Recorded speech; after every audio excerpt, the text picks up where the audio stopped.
Hi, this is Woody from Obadiah's Woodstoves. Good evening from Montana.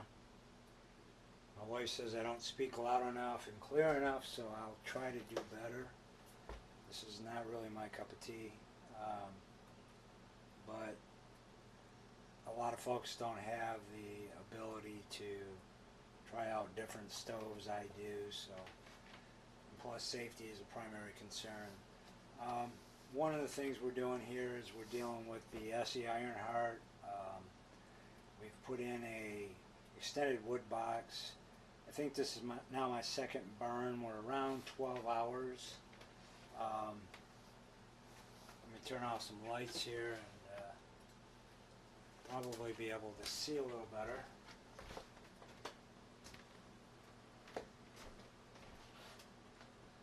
What we have as far as coals. Now the stove's been shut down. Like I said, I built a fire. Hopefully you can see that. Let me open up my damper so I don't fumigate myself. Anytime you open your door, you should open your damper on your chimney to increase your draft. Hopefully you can see that. There's still quite a bit of coal in there that'll burn for many more hours. So far I'm really liking the extended wood box. I think it's pretty good. So here's the second test burn. I think they're just going to get longer and longer as you get more and more ash. Now one of the things I am a little concerned about, let me turn some lights back on. When I moved this stove in, we took the heat shield off the bottom so that we could move the stove using the ash pan. I did a video on that, and there's a steel pan down in the middle and you can kind of balance the stove. Anyhow, long story short, I did not put the heat shield back on because it's kind of dirty and I want to clean it.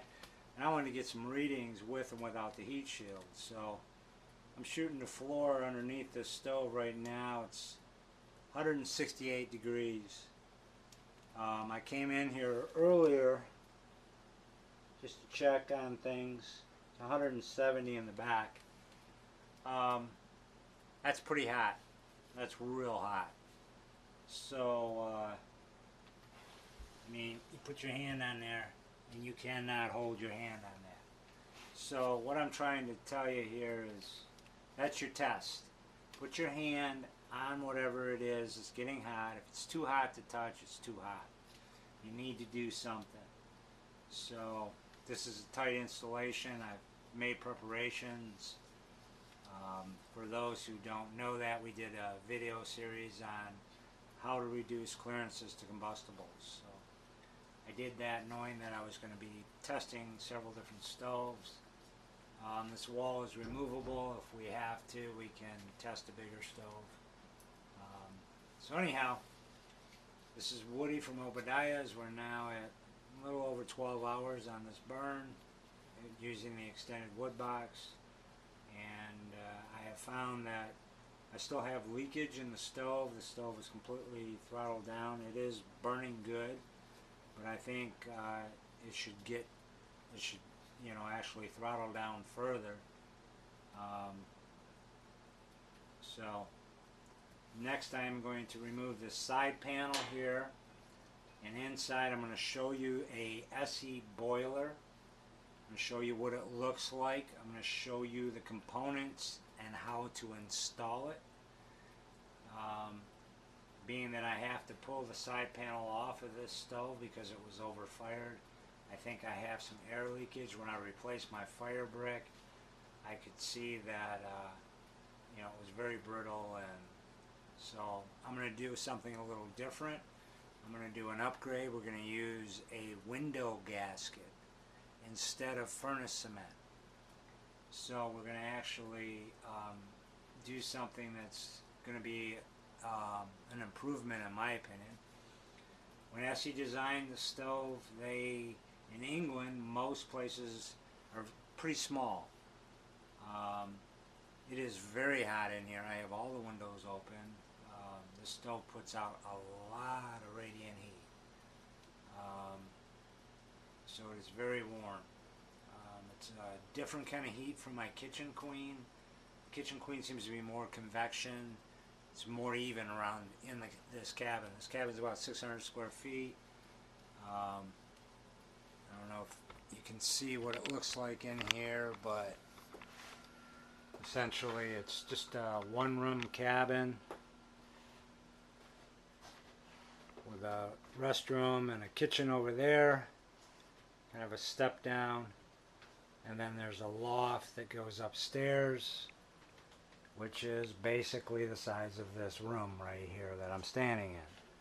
So it's very small. Of course, the temperatures outside are not very, right now it's probably 50, maybe 48. So, it's definitely this little thing kicks out the heat. So it's pretty impressive. But anyhow, those are the continuations on the ESSE Ironheart. I'm going to tear into the stove. I'm going to show you everything there is to know about the ESSE Ironheart. By the time I'm done, you guys will, have a very good understanding on the workings of the stove, how to rebuild the stove. I have to rebuild this one. I'm going to repaint the stove. Basically, when I get done with the stove, it'll be like brand new again. And it's going to live here. I promised my daughter an Ironheart, and this is it. So I'm thankful to have this. It's a very, very cool stove. So I'm learning a lot about the combustion system on the stove, and I think this is going to be very important later on when it comes to cook stoves. If the EPA starts looking our way, we're going to need to have something that we can possibly retrofit stoves. I don't know what the Amish are going to do, but we'll have to come up with a solution, I'm pretty sure. So anyhow, that's kind of what I'm looking at here, is how this thing can burn so good, and I'm learning a lot. So this is Woody from Obadiah saying you guys have a great day and a good evening.